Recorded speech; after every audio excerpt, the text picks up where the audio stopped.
this. We've been under this this kingdom concept, living your, the kingdom mindset. And 3 weeks ago, Chris taught about the covenant, what a covenant did, and then I challenged them to bear themselves a little bit and do a panel, and I would just grill them with questions.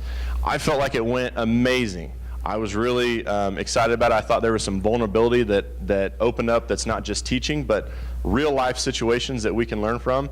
Last week he talked about the roles of husband and wife, and I asked him again, I said, what do you think if we did another panel? And he was like, okay. And I said, but what if I invited other couples to be drilled too? So first of all, I'm going to ask them to say their names, the length of their marriage, and then they can say if they have any kids. I think it gives you like some street cred when you got some kids. So go for it. Yeah. My name's, better listen to me. My name's Hunter Day. Destiny and I have been married coming up on 5 years, and we have 2 little boys. They're 3 and 2.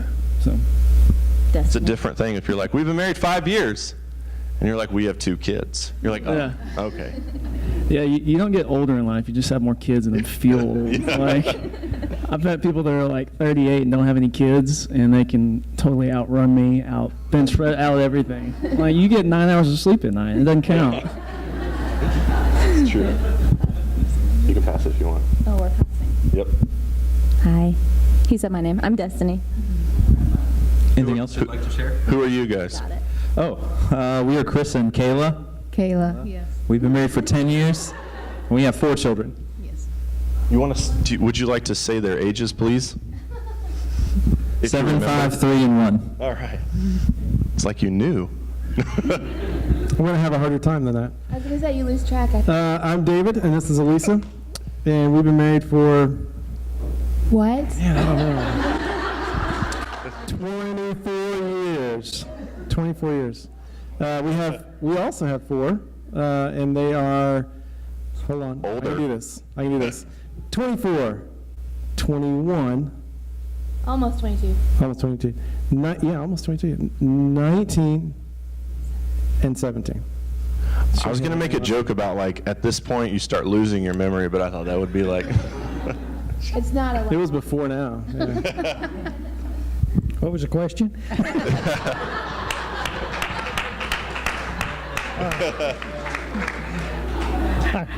I'm Charlie Hall, and I'm Luann Hall. we've been married for 47 years next month. And Very good. Good for you guys. we have 1 son who's 42 and 1 granddaughter. And a daughter-in-law. And a daughter-in-law that goes with that. She came with him. That's awesome. We do have All right. She's awesome. Good deal. Yeah, we can pass it back down. So before you get like super scared, and you're like, oh my gosh, I know last time he asked like Chris and Kayla 20 questions. We have designed this, so how it's going to work is I'm going to ask a question, and they're going to pass it down, and then once it gets to Luann, I'll ask a question and we'll pass it back. So you're not going to be here until 1 o'clock, unless you want to, and then I'll make it open mic night and you guys can ask questions. So no, I'm just kidding. So Hunter, I'm going to start with you, and this will be Hunter, then it will be Chris, David, and Charlie. So the question that I have, and if you need clarification, just let me know. I can kind of do that. But as a husband, so this is specifically about the roles, the callings that God has done in this covenant. As a husband, what societal pressures or what stigmas do you feel? And then how do you combat those biblically? So what pressures do you feel from society, any culture that really comes against the role and the calling that God has? And then what have you done in your marriage and your covenant biblically? You can't do anything outside of Bible. So biblically, you're like, I work out every day. No. Biblically, to overcome those pressures, those stigmas, those cultural expectations. I heard a guy this week say something that was just a wonderful reminder that Jesus is perfect theology. Like, in your doctrinal belief systems and whatever you want to look at the end of the day, Yeshua being the tangible representation of God. If you have any issue in your life that you want to know how God feels, you look at Jesus. What is God's heart for divorce? What is God's heart for storms? What is God's heart for sickness? Like, it is tangibly on display in Jesus.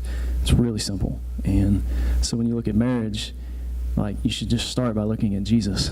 And I think being on this end of the stage and being on the front end of marriage, the number one thing that destroys community, that destroys marriage, that destroys anything is entitlement. And what you're entitled to immediately divides from what Jesus is doing. Because the only entitlement on earth we have is glory to the Father. Like, that is it. The creation declares the glory of God. And in your marriage, any area of entitlement. And again, being on this side of the stage, I kind of don't really feel a ton of opportunity to speak necessarily of the years of what I have, but the preparation to getting married, I feel like, is a huge thing that is a part of life and something that I see even in my peer group. And I see a lot of discipline in people that are wanting to get married and do it in the right way, in the appropriate way, and you see all this discipline up until the time to where something shifts when they're engaged or where they're in this certain stage, and then all of a sudden entitlement steps in and discipline steps out. And what I've learned is that the preparation process becomes the foundation of your marriage. If you have an issue 2 years into being married, it's because you have an entitlement issue before you even got in of this is how it was supposed to work and this is not how it's working. And I promise you the life of Jesus painted a different picture than what you were entitled to. And the only way to fix that is repentance. That's good. Yeah. Really good. I think we should just stop and pray. Good luck. Same question. I was going to say, I like how You're the pastor. That's awesome. You had the couple that's been married the least amount and had the least amount of time to think about the question. Yeah. And he just offered like a completely stout answer. Yeah. Well, same Thanks for question. that. Same question, Chris. Yeah, same question. Any? It's coming to you, Charlie. Charlie just says, "I've been married 47 years," and then everybody man. claps again. That's right. Yep. That's right. Yeah. Yes, I have to say yes because it's a wonderful representation. I would say I thought in this one just really in very very specific means, kind of like the entitlement example. I feel like for me there's such a like it's a gauge, a spectrum in culture concerning the male role of leadership within a home. And I say it's a spectrum because I think it's fickle. I think there are times when it's appropriate in culture for the man to be a leader in a home in a very loving way, and then there are times that for him to lead appropriately is domineering and crushes, like according to society. So for in any way a husband to rise up in leadership and direct his home in what is good, I think our culture often says, well, what about her voice? Very much indicating an assumption that she has no voice in that, which it stinks because I feel like that's the parameters that you're put on. And I would say I feel I feel the way I see it more in what I'm gonna say is my generation and probably just younger, is the tendency is to say that male headship or leadership in the home is somewhat of a laziness, in that you're just supposed to go with the flow and that she's got it all figured out. You know, the joke is, I'm going to say it, I know, but the joke is always like, just learn 2 words, you're right. You know, that's pretty much just given in marriage. But the reality is, I think that there's something within the woman you marry that longs to be led in what's appropriate, longs to be reinforced, longs to have standard just issued before because of her wiring and carrying those things out appropriately. And so I've really had to fight that societal pressure of, in no way am I wanting to domineer you, and in no way am I wanting to make you lesser. I'm just wanting to provide appropriate direction in our home in order to get it to success. So specifically, I would say that is, we have standards in our home. That's not like a, the house will be cleaned by 5 o'clock and dinner will be on the table at 6. That's not what I mean. That's not what we do. But we talk about the reason in those scenarios, we talk about, it's important for us to maintain cleanliness in our homes because we want health in our homes. We want our kids growing up with a standard of what that looks like. And so How can I help you in that, and how can you assist that in this manner, and working together to achieve that goal together as one. Good? All right, David, your turn. What was the question again?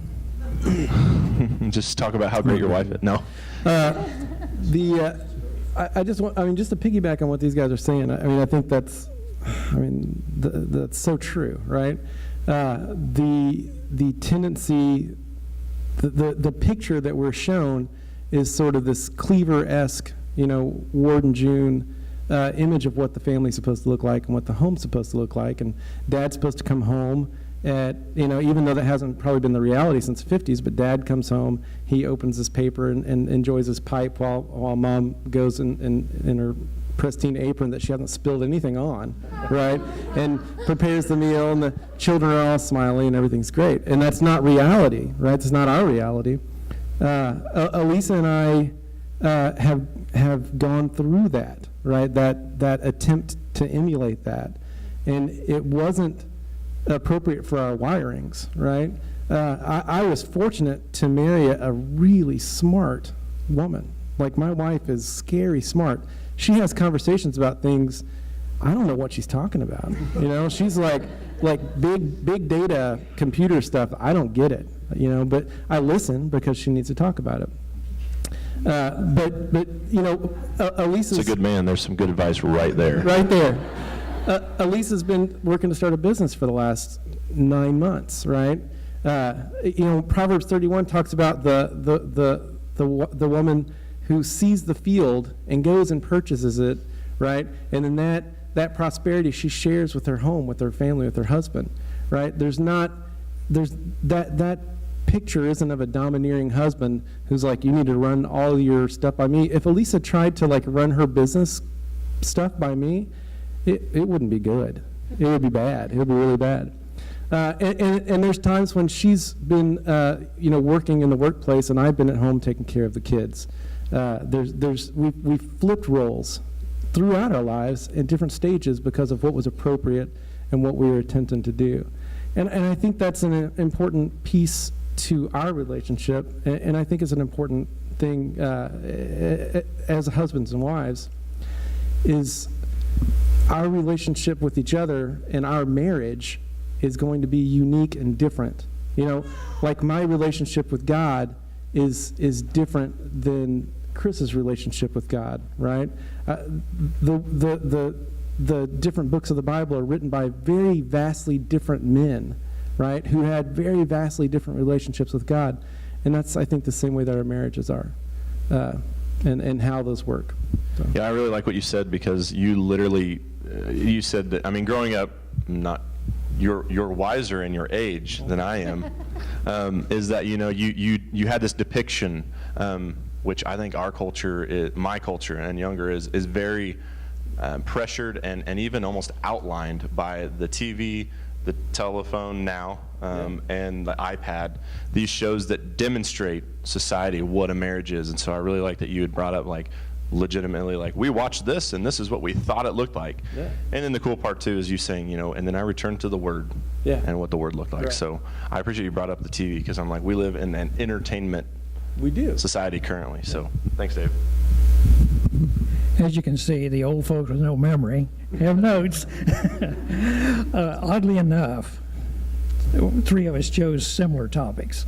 Mine was thinking of the man of the house.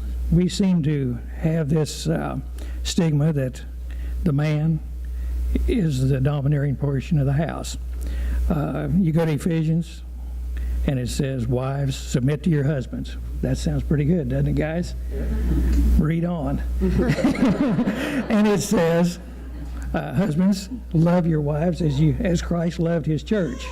That's an unconditional love, doesn't expect anything in return.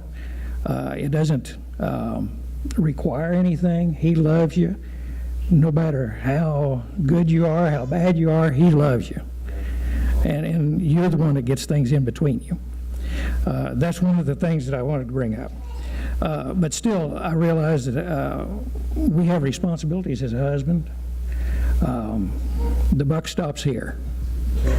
But it's our position to set the standards in the home, what is expected of our families, provide for them, and meet their needs.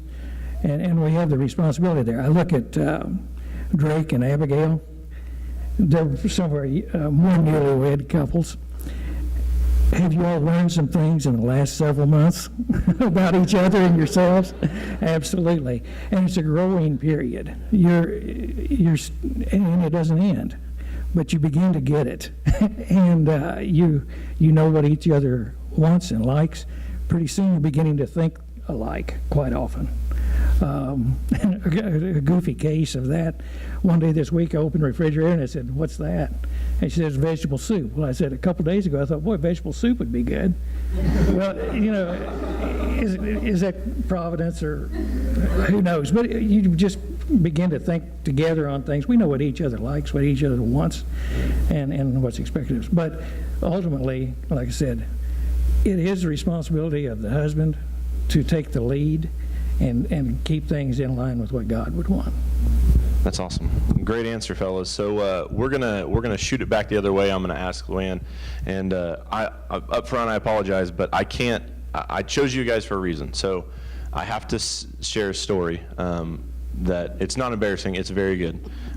We had a church council meeting, and Charlie was about to retire, which congratulations, he's retired now. And Luann, there's, and I know in lightheartedness, so don't hear this as somebody being like, well, I said that, or I say that. Please don't hear that. But there's very, very, what are the anecdotes, things that we say, in humor, and a lot of us go along with it. And Luann, you touched my heart. And you'd say, retire. Charlie's retiring, and I think the question we all had was like, well, do you have a honey-do list for him? And she legitimately was like, no, I am just excited about him being home. And it blessed the mess out of my heart, because 47 years, they've seen a lot. I would assume y'all been through a lot. And for them to say, I just enjoy his company, that blessed the mess out of me, because I'm 12 years in, and I enjoy my partner's companionship too. I like to spend time, and it's a blessing because it says that, 47 years from now you can still have that. And so what a testimony. I had to tell you, what? 40, is it 42 or 47? 47. It's 47. Don't cheat us out of 5 years. Yeah. We don't know which years. We don't know which years they were, but they must have been hard 5 years. Don't cheat them out of that. Those are the newborn baby to 5. You're like, no, those were hard-worked years, Chris. So I just want to thank you guys. I thank you, Luann, for that testimony. So now, back to you. I'm going to ask you the same question, and we're going to go Luann, then Elisa, then Kayla, and Destiny. What kind of societal pressures, cultural pressures, or stigmas did you face kind of coming into marriage or in marriage that you had to overcome biblically?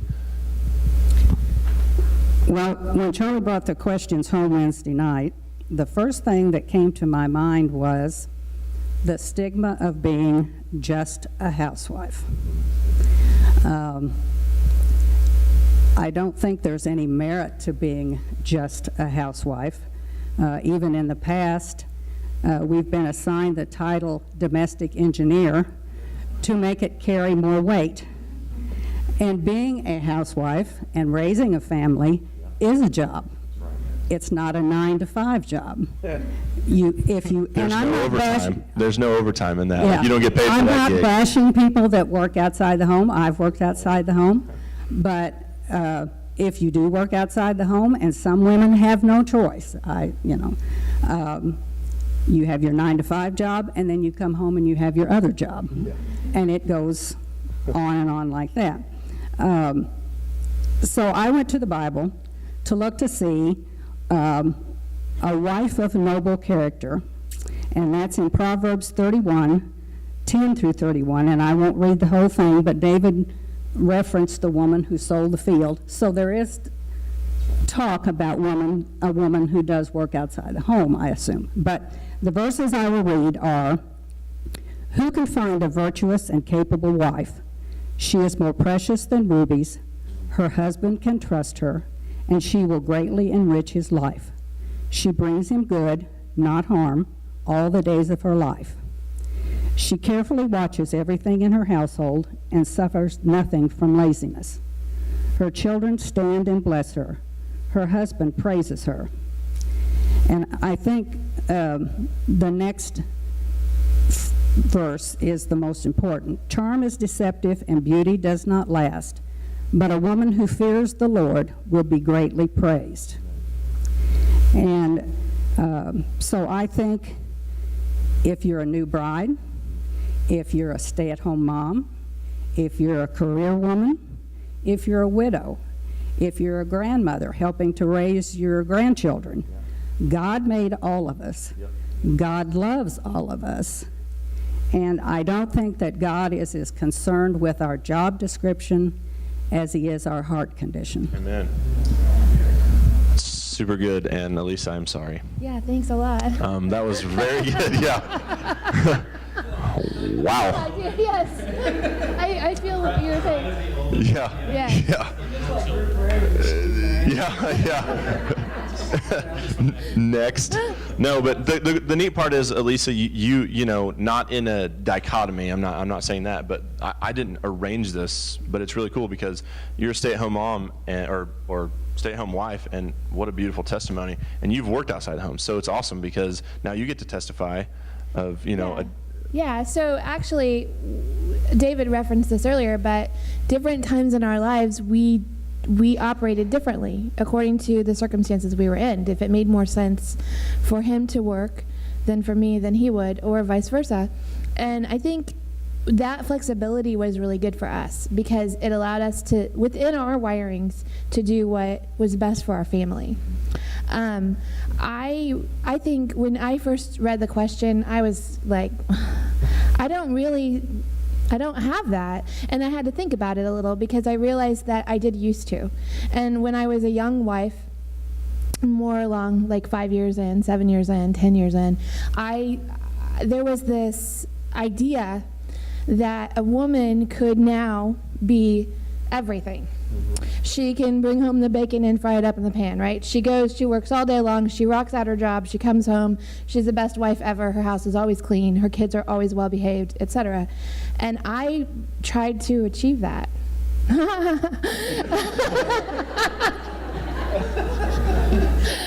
I really thought that it was like, I bought into it, like, I can do that, sure, why not? The media is telling I can, and, you know, and I want you to take what I'm saying, like, with salt, I guess, but some of what I learned that led me to that societal pressure feeling came from my church. Like you need to homeschool your kids, and you need to, you know, there were lots of things where I felt like that from my church family, there was love, and there was mentorship and help, but there was also an expectation. Your husband is in ministry, you therefore must be involved in everything, and there was a lot of pressure. And at one point, I think, for me, I had to go back to, who does God say that I am? And how do I live that out? Because when I try to fill whatever any well-meaning person tells me that I need to be, then I get distracted from what God tells me that I need to be. That's all. That's really good. It's really cool because I assume, use the word as well. I love that's kind of becoming a theme, is like, you know, I go to the word, see what the word defines me. I go to him and see how he defines me. So, Kayla, same question to you. It's actually really good because when I first heard the question, I had the same thought of like, well, I'm not really in the culture. I don't really have the pressures. But then I started thinking about things. I'm like, oh, wait, no. When I talk with somebody, I feel the need to tell them I do more than watch my kids and stay at home and be a wife. There's that feeling of, Like I need to defend. gotta say something. Yes.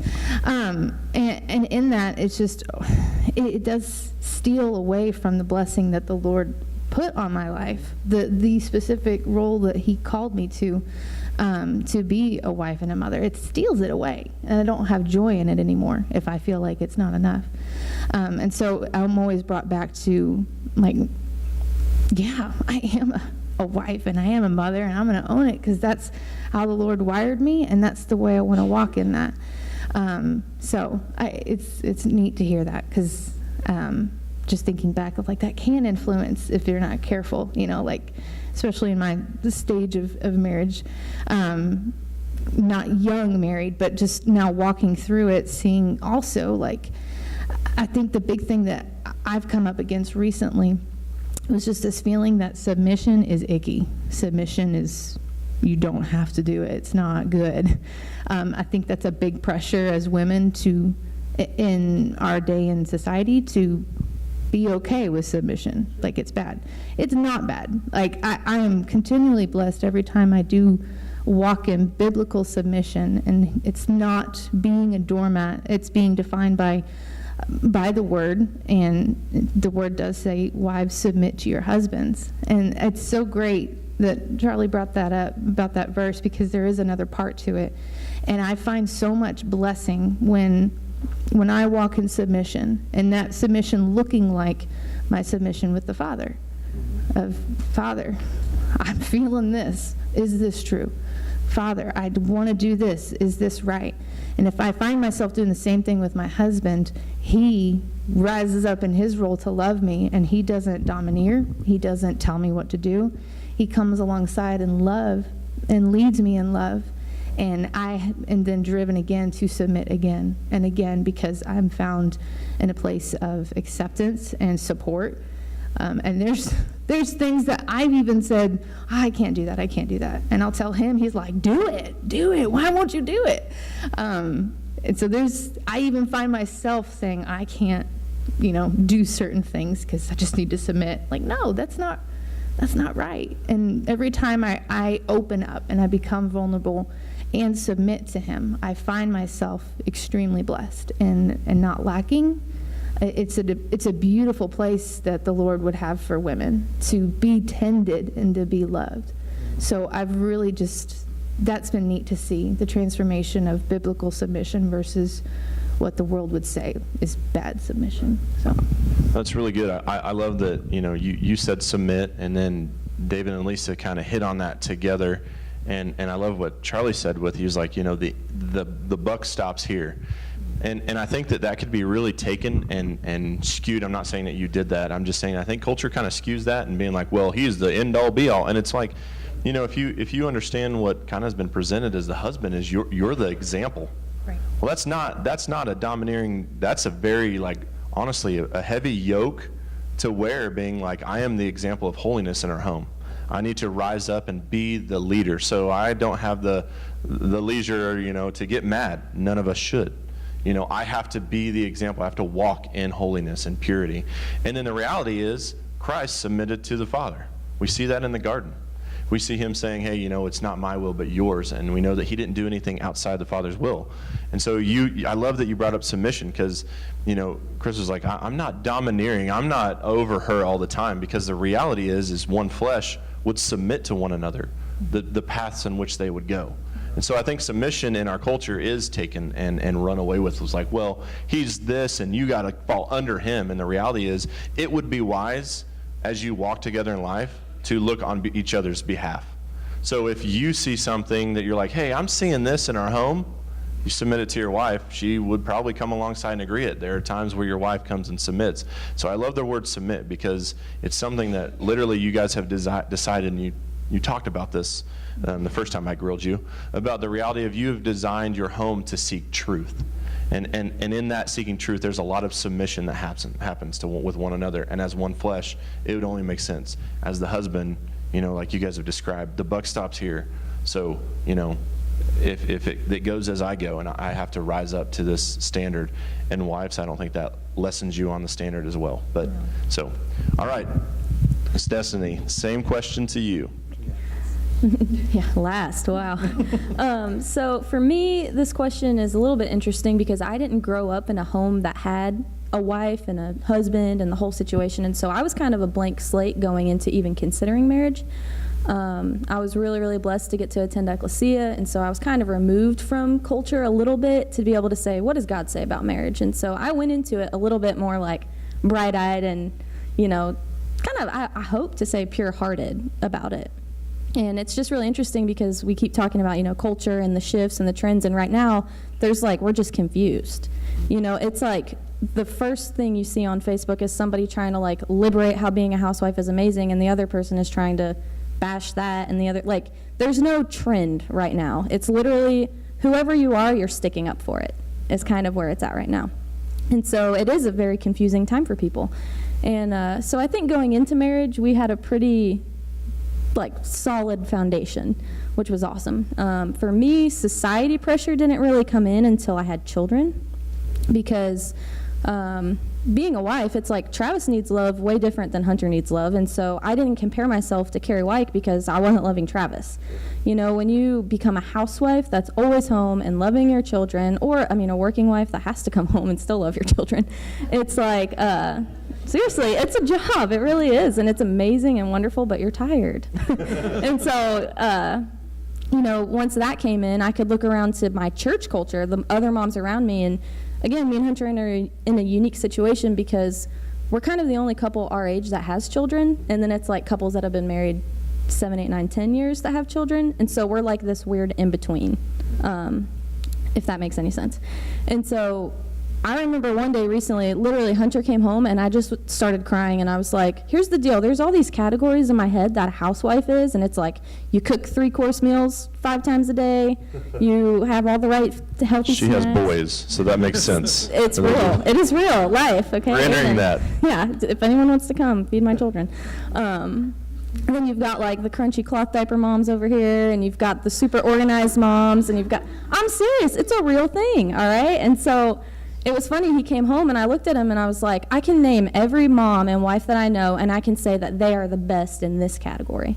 And yeah, maybe other moms don't fall great in other categories, but at least one mom has like a thing that they are like the best at. And so I listed every mom I knew and was like, this mom is the organizer and this mom is this. And I got to Kayla and I was like, don't even get me started, because I'm serious. It was in the moment, it was not good. But right now I can look at you and laugh. You know, I was like, you know, if she tends this church half as well as she tends her home, we are blessed people. I'm serious. And so, you know, Hunter kind of looked at me for a minute, and the deal is that we have to realize and remember is that how we believe God feels about us is how we believe people feel about us. It doesn't matter if it's your husband, your wife, your friends, whatever. Like, how I believe I'm failing as a mom and how I believe I'm failing the Lord, my husband comes home and I look at him and I'm like, I'm failing you. I'm failing us. And even though, yes, we have this whole like thing that's going down the line of like the husband is, the buck stops here and it's amazing, and also recognizing when the husband walks in the door, he deals with the wife's environment that she's made the entire day. And so it's like he walks into my mess, whatever it is. And so he just looked at me and said, when did I ask you to do any of that? He was like, I told you I wanted eggs and toast for dinner with avocado if you wanted to be fancy, and you're over here crying because you didn't finish your enchiladas. And I'm like, you're right. And so I go back to what Elisa said of like, I had to stop and say, what does God say about me? Because at the end of the day, if I believe that God thinks I'm awesome and that he loves me, he can come home to a mess, and if I'm full of joy, he doesn't care. Because he knows my children. You know, he takes care of them too. And so he comes home. I am tired. So, because then at the same time, when you carry that weight and you carry that environment, you don't have energy to love your husband when your kids go to bed. You don't have time to pour out on him, and then you do enter into the stigma of like, well, your marriage gets tired when your kids make you tired, and this happens. And so it's like, if you stop all of what you're thinking, just say, how does God feel about me? That will give you the energy to move on. And that's not just for wives. I mean, there are tons of people in here that want to be wives one day, and awesome. I would look at you and say, like, what does God say about you? And write it down and remember it today so that you don't drag your husband into your mess one day because you forget, you know? So that's awesome. It kind of spurs on to our next question, but before we get into that, I think the theme that these first two questions that I hear, and it's amazing, is that, you know, his voice, what he says, and his word are paired. And it's like you're going to get exhausted. You're going to get weary. You're going to get tired if you listen to anybody's voice but what the Lord is telling you about yourself. Because the reality is you can't match every category. I don't believe we were designed to. I don't believe that we're all wired to fit every single category, because that would be exhausting, and then we'd all look the same, and we probably wouldn't have any friends, because people wouldn't want to be like, you're just like me, I don't want to be around you. You know, that's why I'm paired with my wife, and she can put up with me and other people can't. You know, so the beauty of it is if you continue to try to please and fit into these categories, that society, that the culture, that even what we've stressed up here, these maybe church traditions, or these ideas that even maybe people that love us, families, kind of put you in and try to perpetuate on you, it grows tiresome. Because it's not the way you're wired, and it's not what God himself has said about you. So what I've heard here is, man, I return to the Word. I listen for what he says. I believe in what he says about me, and that's freeing for me to be who I am supposed to be. So the last question you kind of jumped into a little ahead, Miss Destiny, but that's okay, is, you know, and this can, yeah, and this is couples, so Hunter and Destiny, you guys, and Chris and Kayla, David and Lisa, and Charlie and Luann, you guys will kind of answer this as a couple. Is what advice do you have for current couples? So this is all people that are currently in a covenant, and future couples, people that are longing to be in a covenant together, as they begin or continue their calling or their roles as husband and wife. So what advice do you have, you know, for husbands and wives as they either continue in their covenant, or as some of the people who want to be joined in covenant? Me again. I thought a lot about this question because we just exited a season. It feels like just the children again. You know, they make things fly, but it feels like we just got married in a weird way, and so we kind of just went through that process, if that makes sense. And so I thought of a couple things. One of the main things that I thought of was to find someone older than you that knows more than you do, because it's so easy when you're young to think you know more, and we always joke, and when you're young you're like, I don't think I know more, but then you get older and you're like, oh, now that I know what they meant, you know? And so it's like, if every stage of my life I keep saying, oh, now I know what they meant, that probably means I should listen and just do what they're saying, you know?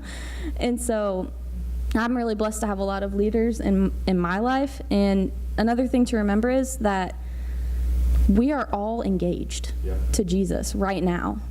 And so it's like there's never a point in your life where you're not preparing for your marriage. And because he's coming for us. Right. And so, you know, as we've talked about this, it's really funny. We've talked about the role of a woman, and right now in our society, you know, like in church culture, there is a big question of, are women supposed to be leaders in the church? Are women supposed to do this? Are women supposed to do that? And it's all focused on what are women not supposed to do, and who can fight about what they can do. And the bottom line is, in Titus, it specifically states and commands women to lead younger women. And so it's like, instead of focusing on like, what am I allowed to do, let's look at, am I a young woman and do I have older women? Because the Bible does command older women, so I should be looking. And I'm an age right now where there are women younger than me that want to be married. And so it's like, I am an older woman to some people, and am I actively looking for younger women? Because the Bible commands me to do that. And so with that, it's like, will we be a people that are willing to let down ourselves and say, I will come up under, submit, to have the trigger word, you know. I will come up under a woman who has more knowledge than I do, or a man in the church, whatever, as a family, and will I let them lead me to know how to be more like Jesus? Because at the end of the day, it's like we've been talking about, if you know who Jesus says you are, you can be free in him. And so I'm looking for those women always, and I want to be one of those women one day.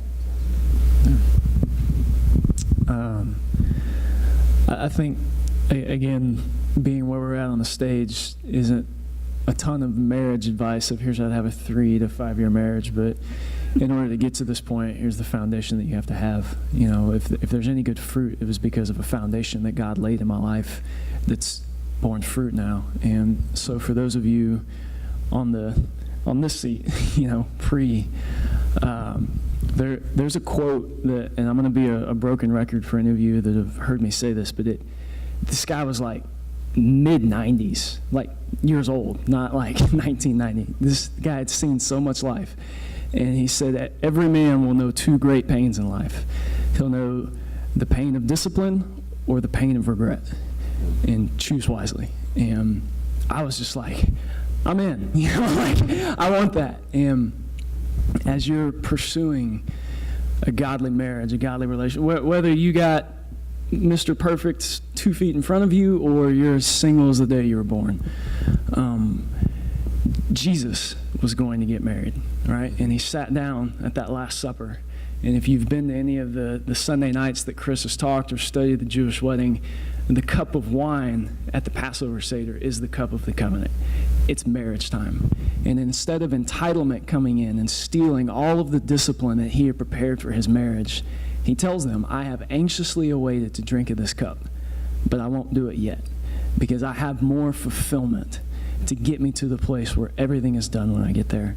And if there's any fruit in my marriage that anyone would look at, it would be because I married a wife that chose to have discipline all the way until God said, now. And if you're 80%, 90%, 10%, any part of that process, do not let an entitlement of, well, now I've reached here, steal your discipline, because any percent of your process that wasn't finished with discipline will be filled with regret. And that's how people, this might punch a little bit, that's how people that are 1, 2, 3, 5 years into marriage have marriage problems. You haven't been married long enough to have problems. You had something that wasn't founded in Jesus that you brought into your marriage, and now 2 people are dealing with what was one person's issues. And so please just finish and know when it's time to drink the cup. And if you need other people to help you with that, invite wiser, older people to walk with you until it's time. And this is not, maybe this is a tangent from that, but when Luann was talking about just a housewife, I had a moment with the Lord, one of those like random middle of the day, and he just speaks to you. And you think about the calling of a mom and a wife, that I think they're like heavenly riches, or like right up there with like the martyrs, like the greats. You think about someone in... Some wives may feel like martyrs. Yeah, no, totally. But, you know, and you look at the demonic agenda against the things that are precious to God, it's father figures, marriages, and then now it's moms. God is a father, God is married, and then now you have these moms that I feel like the enemy has totally removed value and preciousness to it, and it skewed our vision of it. But think about what the Bible says about people that give up their entire lives, give up their time, give up their bodies, and give it to someone else. And that sounds like Peter, James, and John, and Jesus, and Paul. I mean, and if you listen to society, there will be no value to it. But I guarantee you, if you just like stand firm in what God has given you, when you get to the other side of this thing, you are going to see a 401k in the kingdom that is like unreal. And I have no reason to believe that hers will probably outweigh anything I can ever fathom to in my life because of the sacrifice. A martyr takes a minute. I mean, getting it chopped, you know, pulled it, whatever, that's a decision in a minute. A mother makes that decision for 40 years, you know. Just the prize that God puts on that. I hope that our church would have husbands and wives that would see how amazing that is in the kingdom. Good. Same question. I would say yes and amen. I agree. I would say some of the best advice is to recognize the giftings and the wirings that are put in your spouse and in you. Recognize that they are God-given, and recognize that they are meant to unite you as one. In other words, have the perspective of the Word. Let the Word define those gifts and those wirings, because they're meant to complement one another. But if your agenda is selfish and you define what something should look like, then you're going to miss out on those wirings because you're trying to conform your spouse into your image instead of the image of God. And that will be a tremendous mistake in your marriage. And it's taken some time, I think, even to learn that. Maybe that's like, y'all are ahead of the game in that one, but it's like in the 10-year seat, I feel like that's been the biggest thing, lately that he's really refined us and is like, listen, we're different, and it's not about trying to make you look like me or you make me look like you, but understanding how do these things work together and get disciplined, and the only way to do that is by the Word, to let the Word define what that looks like, so that we can see what the Lord has set our home to be as a ministry and as a reflection of His image. That's really good, because in that, in my heart and my spirit, I just hear rest. You're resting in who the Lord created you to be, and knowing and really sitting before His feet and asking, like, Lord, how did you create me? Like, what did you design me with? I did that about 7 years ago, and I didn't paint, I just wrote it on this piece of canvas, and I still look at that puppy every day. I'm like, this is all the things the Lord said who I was, and it was according to the Word, and it wasn't according to what I thought. And there's some specific things on there He said about me, and so I can take that, in conversations with Chris, and stand on, this is who the Lord said I am. And there's a rest. There's there's no striving in me to prove myself, to satisfy just Him. It's just, I get to rest in this place of who the Lord created me to be. And I got so excited what Destiny said a while back, but just knowing, for the advice of those who have not entered into marriage yet, or even in marriage, however far on the spectrum, of just this continual resting in who the Lord said you are. I will never forget a night where I was having a very difficult time, and we were discussing things, and I was not right. And I felt all the things. And Chris just got silent, and I left to have some time by myself. And I will never forget the Lord when He told me that night was, you need to back off of him. You need to back off. And what that meant was I was asking Chris to fulfill whatever in that moment was lacking in me. I was asking of my husband to fix it, and I was frustrated. And he just told me, you need to back off, because you need to be talking to me right now, because that's who your beef is with, not your husband. It's with me. And so I will never forget that moment when wives, really any part of the couple, but you will exhaust your spouse if you're constantly looking for them to fulfill you in any capacity. And that's not what they were meant for. That's not their desire. I can't fulfill any part of Chris. So with what I've walked through, in my perspective, any advice from me would be, yes, just find that place with the Lord. If you've never had that, where you've sat with the Lord quietly and just asked Him, tell me who I am, so that in any relationship I have, I can be at peace and at rest, and not look to please people, not look to satisfy them, so that I may be satisfied, So that's what I'd say. That's really good. That's great. It's very good. You go first, you go first. I guess two things I would say. Thing one, and we talked about this a second ago, but wirings, right? God made you an individual person the way He made you for a reason. He wired you to accomplish something. Well, He did the same thing with your spouse, and He put the two of you together for a reason. Right? There's a reason that God brought me and Elisa together. There's a reason, and He has something in mind that He's accomplished through that, and will continue to accomplish through that. So keep that in mind, that it's not about you, it's about, the royal you, I guess, the two of you. And then we talk about wives submit to your husbands, and we talk about husbands be prepared to lay down your life, right, for your wife, right, for your spouse. If you think about the way that Jesus loved the church, and it culminated in His death on the cross, right? But for 33 years leading up to that, He wasn't dying for the church, He was living for the church. He was living out what God had asked Him to do for us, right? Because He loved me, He did that. He lived every day. And that's what I'm called to do as a husband. I'm called to live a sacrificial life for my wife. I'm called to not get all about being right or all about what makes me feel good. I'm called to hold my tongue when it's necessary. I am to live for her, right? And I think that's all. What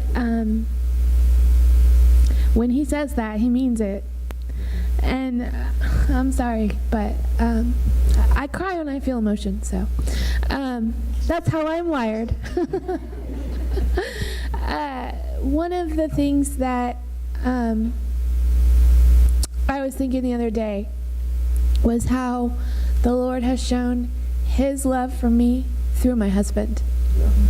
How there have been times when I did not live up to, when Destiny was talking about feeling like a failure, I can relate to that, because there are many times when I felt like I was failing as a mom, as a wife, as a person, and sometimes I would let it, I don't know, you guys know that I struggled with depression for a long time, and my husband loved me through that. Like every day, he loved me, and that faithfulness that he had to love me through what was, excruciating for both of us was a way of God expressing his love for me. And honestly, it was like a tether for me, like to get through what was, difficult. And honestly, I believe that depression is a form of iniquity, and it's an attack that happens every day, all day long. I lived through it. I know that it's hard, but to know that someone loves you, like that makes it like easier. It doesn't make it go away. It doesn't make it stop. A lot of making it stop comes from like going to the Lord and just like seeking him and being like, tell me the truth. I need the truth. And learning how to see what's true and what's not. But like one of the most important things that David did was that he communicated his love and care for me to me. And then he listened to me. Like when I said, I feel like this, he said, well, that's not true. That's a lie. And here's the truth. And I needed that in my life. Like that's the thing that I needed to hear at the time. And so I guess I think my advice to you guys, young people, is learning how to hear what your spouse is saying and like know what does that really mean, and is it true, and weigh it and go, okay, no, that's not, or yes, that is. Let yourselves be convinced of the truth. And support and love each other through what are not always going to be easy times. When we got married, there was a man who came through the line who was, he was in his 90s. I did not know him. He was a member of a church that David's dad had pastored in Kansas City for 10 years or more. And he had just lost his wife. They had been married like 60 years. He comes through the line. This sweet old man, he shakes my hand. He's like tears in his eyes. He says, I want to tell you one thing that's important. He said, never go to bed angry. And I said, okay, and then then I heard about what he had gone through, and it added weight to his words for me. Like it was like, oh, he just lost his wife. He can't go to bed angry anymore. There's no, maybe he goes to bed angry. I don't know. But I took it really literally. And what I mean by that is that sometimes it would be like 3 a.m. and we're still working it out. Like really literally. So you don't have to take it that literally. But it is, I think that working things out is like the second thing that I would say is like really important. If you have a disagreement about something, there's somewhere that's the right. There's some choice that's right. There's something that's correct. And to come in agreement with that, which is just what Chris and Kayla were talking about, truth, like finding that and being in alignment with each other on that is sometimes even like like the hardest thing, right? Like, like if I am firmly convinced and I am entitled and I have and he has his, then we can't. That's why we're at 3:00 still arguing, right? Yeah. Those of us who like to sleep, please consider that at 8 p.m. It's important truth around 8 p.m. I think that's all. Okay. Oddly enough, one of the things that I was going to bring up, when we got married, well, an old friend of my brother's wrote us a letter. And one of the things in it, he said, don't go to bed mad at each other, or anybody, really, but don't go to bed mad at each other. And it's a good point. Get it taken care of before 3. But and then he also said, treat the woman you're marrying today the same, and they'd been married 60-some years, I think, as you go on as the bride she is today. And I thought it was good advice. To you, I think this point covers those who are not married yet, thinking about getting married, or our age or older. Communicate. I went to help a lady one night, older lady, and she'd called me and asked me to come to her house and do something. And kind of out of the blue, when I got done, she said, you and Luann need to talk. And I thought, what? and she said that she and her husband didn't talk. And she said, you need to communicate with each other. She said, we were having financial trouble, and I didn't know it. And he wouldn't talk to me about it. And she said, I was spending money that we didn't have. But it's not just money, it's everything. And you need to communicate with each other and talk to each other. And then, Drake, as I said, in this process of growing, and Abigail, because it's the two of you together, in the process of growing, it goes on and on and on. A few years ago, we were in Branson. She was in a shop saving money, and I was. We do the same thing. Listen, Charlie, I save money all the time at Menards too. So that's why I shop there. So we were, and it's one of these stories that kind of went on, and I was wandering right in there bored. And one of the ladies working in there said, can I help you find something? I said, yes, a wife. But I said, I'd like to have the old one because I don't want to go through the training again. But it is a time of training and learning and both ways. And it's a shared thing. When you made that commitment in your marriage vows, it was a commitment to each other and to God. And then it became a union. It said that you leave your parents and become one. And that's the way we've tried to live our lives as one and think together and do things together and be thankful for each other.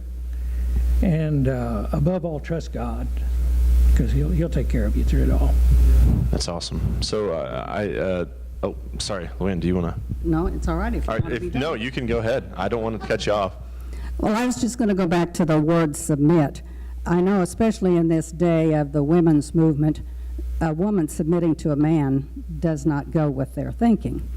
So I looked in the dictionary, and I still own a dictionary, and I looked up the word submit. And the first meaning was to offer for your consideration. The third meaning was to give over control. So to me, submit means Charlie and I talk about everything together. To me, that's my submission. I don't go off half-cocked with an idea of my own most of the time. And to me, that makes the word submit easier to take if that bothers you, to offer that for your consideration. That's good. No, it's I really appreciated you guys coming up here. I love the theme that the Lord kind of placed in front of us is the reality of individually you have to know who you are, and you can't be determined by your partner, by your spouse. You can't let culture define you either. Like, you have to get your definition from the Lord, and then what He has brought together, you have to communicate and seek truth together. And so I want to thank you guys for coming up here. I thought it would be awesome to have them. We can give them a round of applause for coming up here and sitting through the grueling deal. I thought it would be awesome because you see in every stage, I believe these are people that are seeking the Lord and are stout, and culture being what it is, marriage is under attack, and its very definition and what it propitiates. But the reality of covenant being displayed visibly through people's lives, if we can really grasp a hold of this as a church, I think it will be something that can shed light to our world. Because if you don't have to go through your marriage and your life grudgingly and just I think that piques people's interest. They want to know, why is your marriage so great? And the reality is, I think everybody on here, if I'm able to speak for you, it's not because of anything they've done.